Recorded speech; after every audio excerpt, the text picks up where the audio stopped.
2020-yilda qaysi telefonni sotib olgan yaxshi?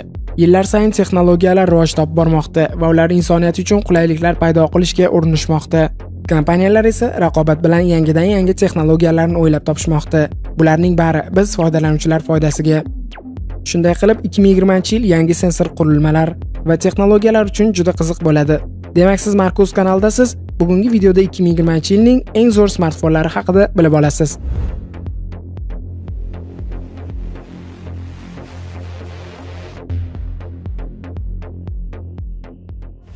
Samsung Galaxy Note 10 Plus bozordagi eng zo'r smartfonlardan biri. Birinchidan, mukammal dizayn, zamonaviy, chiroyli va qimmat. Ushbu versiyada 608 dyumli displey ishlatiladi. Albatta, AMOLED. Smartfonda Samsung kompaniyasining o'zi ishlab chiqaradigan Exynos 9825 va 12 GB lik tezkor xotira kabi eng kuchli protsessor yashiringan. Galaxy Note 10 Plus tezkorlik borasida ko'plab uy kompyuterlari va noutbuklarni ancha orqada qoldirmoqda. Ushbu versiyadagi ichki xotira hajmi 256 GB ni tashkil etadi. Smartfon tez va simsiz zaryadlashga ega 4300 mAh lik quvvatga ega batareya bilan jihozlangan. Kameraga kelsak, oldingi model bitta 10 megapiksel o'lchamga ega, orqasida esa 3 tomonli asosiy sensor, keng burchakli va teleoptika. 4-model ham mavjud. 3D TOF kamerasi. Old kamera bozorda deyarli eng yaxshisidir. Suvga chidamliligi IP68 darajasida, batareya quvvati yuqori, ajoyib ovoz va shuningdek korpus ichida stilus ham mavjud.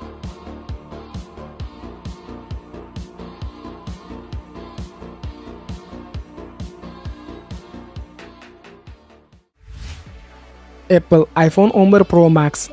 Apple'ning eng yaxshi smartfonining yangi avlodi, biroq ba'zi tafsilotlar bir xil bo'lib qoldi. Masalan, displeyda juda katta cholka, ya'ni kemtik mavjud. Uni ko'pchilik ishlab chiqaruvchilar rad etishga muvaffaq bo'lishdi. O'lchami 605 dyumni tashkil etadi. Smartfonda displey yaxshilandi. Yangi kuchli Apple i13 Bionic protsessori paydo bo'ldi. Turli ma'lumotlarga ko'ra, mobil texnologiyalar dunyosidagi eng kuchli protsessor deb topilgan. Qurilmaga iPhone 11 dan farqli ravishda 3-modul qo'shildi. Telefon optikasi, surat tiniqligiga gap bo'lishi mumkin emas. Yangi kameraning asosiy xususiyati tungi rejimda suratga tushirish. Bunda kamera bir vaqtning o'zida turli xil ekspozitsiyalar bilan bir nechta foto rasmlarni oladi va keyin ularni bitta freymga birlashtiradi va bu eng muvaffaqiyatli yechim hisoblanadi. Telefonning ishlashiga kelsak, odamni o'ziga jalb etadi, chunki bunday optimizatsiya qilingan iOS tizimi yagona Apple'da. Shu sababdan qurilmani tezligi barcha smartfonlarni ortda qoldiradi.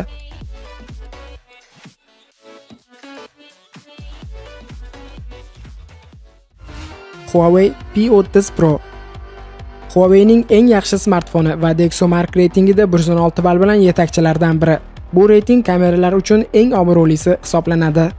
Bu nimani anglatadi? Demak, Huawei P30 Pro bu dunyodagi eng yaxshi asosiy kameralardan biri bo'lgan smartfon. Agar kun davomida rasmlarning sifati raqobatchilar bilan taqqoslanishi mumkin bo'lsa, unda kechasi mutaxassislarning ta'kidlashicha, P30 Pro barchasidan yaxshiroq suratga tushirmoqda. U 3 modeldan foydalanadi: asosiy, keng burchakli va telefon optikasi. Boshqa raqobat qiluvchi flagmanlar singari bu yerda ham tezkor va simsiz zaryadlash, 4200 mAh lik quvvatga ega kuchli batareya, IP68 suvga chidamlilik darajasi mavjud. Chipset sifatida HiSilicon Kirin 980 ishlatiladi. Tezkor xotira hajmi 8 GB ni tashkil etadi. P30 Pro o'zining taniqli raqobatchilariga qaraganda ancha arzon. Garchi bu smartfonda stereo karnaylar va old kamera avtofokusga ega bo'lmasa ham, biroq bu shubhasiz sayyoradagi eng yaxshi kamera fonlaridan biridir.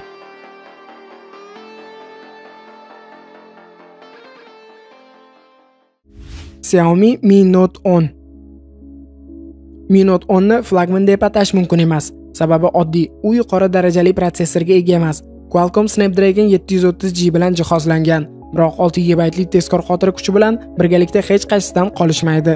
Bu qurilmaning ko'zga tashlanadigan joyi orqa kamerasi. U 5 moduldan iborat bo'lib, ularning asosiysi 108 megapikselni tashkil etadi. Bu marketologlarning aldovimi? Yo'q, chunki agar kattalashtirishda rasmda iloji boricha batafsil ma'lumot kerak bo'lsa, yuqori aniqlik siz uchun ishlaydi. Ammo normal rejimda 108 megapiksel uchun alohida ehtiyoj yo'q. Shuning uchun odatiy ravishda 27 megapiksel aniqlikdagi modul o'chiriladi. Mi Note 10 bu dunyodagi eng yaxshi kamerali telefonlardan biri bo'lib, u Huawei P30 Pro bilan taqqoslanadi. Shu bilan birga u nisbatan arzon smartfon. Kompaniya hammani lol qoldirib, noodatiy protsessor joyladi.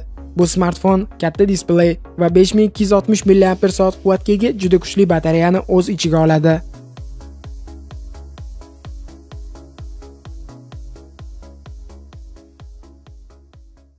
Honor 20. Honor 20 ni o'z lineykasida nisbatan arzon smartfon deb atash mumkin. Ayni paytda u hozirgi narx uchun juda yaxshi. Buning uchun siz bir vaqtning o'zida 4 ta datchikdan foydalanadigan modulga minnatdorchilik bildirishingiz mumkin. Asosiy keng burchakli bokeh rejimi uchun va yaqinlashtirish uchun alohida makro. Xususiyatlari orasida biz AMOLED emas, balki 626 dyumli IPS displeyga e'tibor qaratamiz, chunki bu hozir moda. 3750 mAh sig'imga ega juda kuchli batareya, chiroyli dizayn, displeyga o'rnatilgan old kamera, ammo barmoq izlari skaneri yon tomonda joylashgan. Quvvat tugmasi ustida. Bizning fikrimizcha bu qulay joy emas, chunki aksariyat raqiblarda barmoq izi skaneri to'g'ridan-to'g'ri displeyga o'rnatilgan.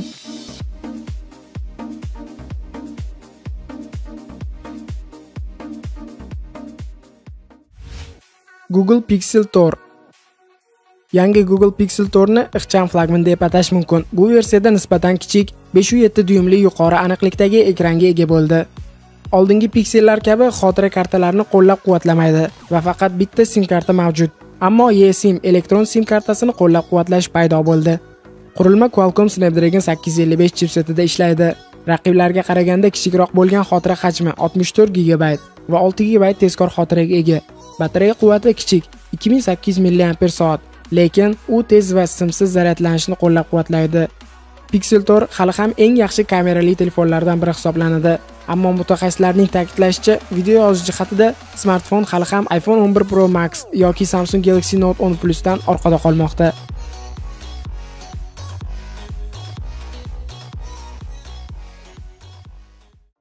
Xiaomi Redmi Note 8 Pro. Bu safar Xiaomi Note 8 ning bir nechta navlarini chiqarishga qaror qildi. Oddiy va Pro. U nimasi bilan yaxshi? Buning ajablanarli tomoni shundaki, 64 megapiksel asosiy kamera, suyuqlik sovutgichi qo'shilgan o'yin protsessori, kuchli 4500 mAh akkumulyator, 5-avlod Gorilla Glass orqa va oldi tomoni, ajoyib korpus dizayni, a'lo darajadagi 653 dyumli displey va hatto boshqaruv uchun infraqizil datchik mavjud. Albatta, Note 8 Pro ning narxi eski versiyadan biroz qimmatroq, ammo bu yerda foydalanuvchilar va mutaxassislar ta'kidlashadi. Hashamatli dizayn, ularning narx guruhlari uchun ajoyib kamera sifati, munosib ekran, kuchli apparat platformasi, lekin barmoq izlari skaneri noqulay joyda joylashgan. Shu sabab skanerga barmoq qo'yganingizda kameraning oynasiga tegishi mumkin.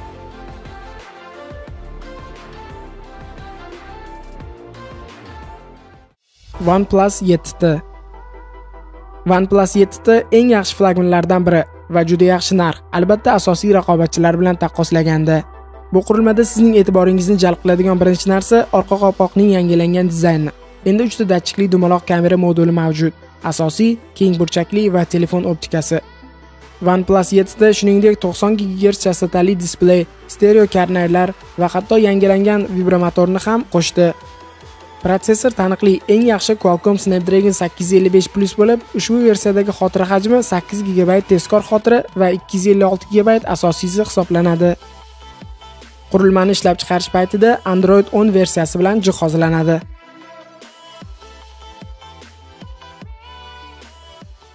Samsung Galaxy A30s. Samsungning haqiqiy zarbasi, umuman budjet yechimlariga ega bo'lmagan budjet qurilmasi. Masalan, bu ajoyib korpus dizayni, displeyning yuqori qismida tomchi shaklidagi kamera, 6.4 dyumli displey, NFC moduli, 3 kamerali asosiy kamera, kuchli 4000 mAh batareya va ekranga o'rnatilgan barmoq izi skaneri. Ta'kidlash joizki, xususiyatlariga ko'ra kamera AILI rusumdagi eski modellarni nusxa ko'chiradi. Shuningdek, yaxshi ishlashi uchun Exynos 7904 protsessori, 4 GB tezkor xotira, 69 GB ichki xotira mavjud. Bunga qo'shimcha yaxshi batareya va yoqimli narx.